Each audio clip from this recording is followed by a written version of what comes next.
Hey, why don't you come get something to eat? I know you hungry. Yo, today we're making BAJA fish tacos, and let me tell you, these are so full of flavor end to end, it's time to let this recipe begin. First things first, these are the essentials we're gonna need.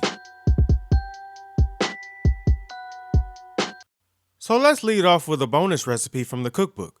House pickled jalapenos is the last one featured, and it's my personal favorite. I pretty much eat them with everything except for ice cream and cereal. All we need to do is simply slice the peppers into medallions to our desired thickness, then place them in a large jar or resealable container. Fit as many as you can, and if there's a few left over, that's perfect because the pico de gallo is next. Take some fresh water and pour it in, covering about 2/3 of the jalapenos.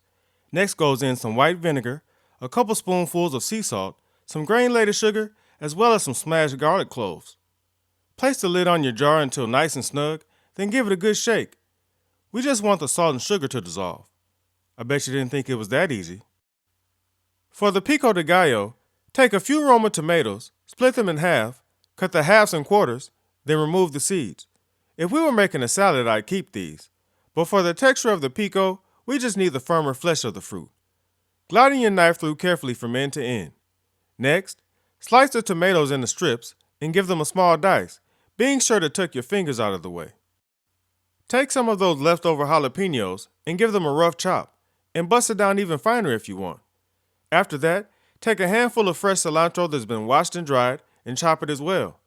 In a small mixing bowl, add in your tomatoes, jalapenos, some small diced white onion, and some fresh cilantro to your taste.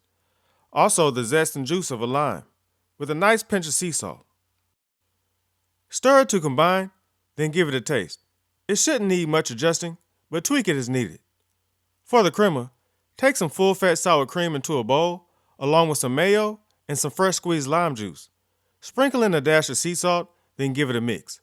We want this to be less dense than regular sour cream, but still somewhat thick. If it's too loose, it'll make these tacos messier than necessary.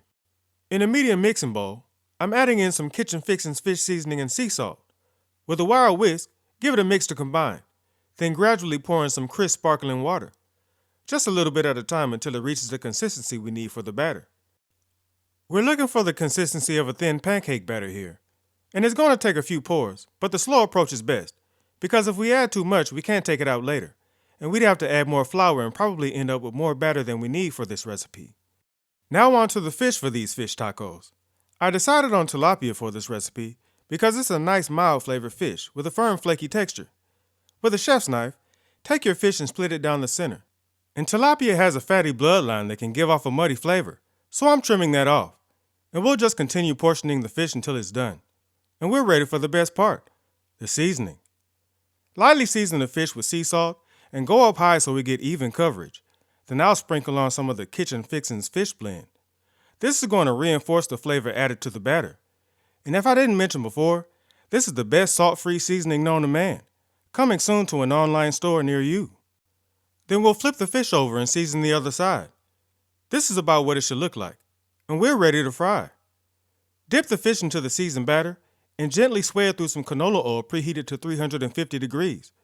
We want the oil to solidify the batter a bit before we drop it, because wet batter tends to stick to the bottom of the pan.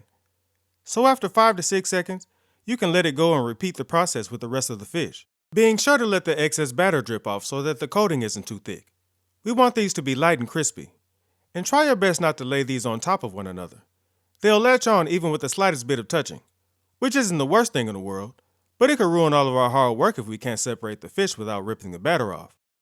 As it fries, you'll notice the color change from a pale tan to a delicious golden brown, with a puffed up airy texture on the outside. It kind of looks like Long John Silver's, but better. On a clean board, lay down some warm tortillas, then layer each with some fresh guacamole, our crispy fish, a nice spoonful of pico de gallo, some pickled onions, a good dollop of crema, and top it all off with some crunchy citrus slaw. Wow! Look at this beauty. It looks good enough to eat. And I think I will, because there's nothing better on a Taco Tuesday, baby. I really mean that. The crispy flaky fish, the cold crema, and the creamy guacamole mixed with the spice from the pico de gallo. What a treat. It can't be beat.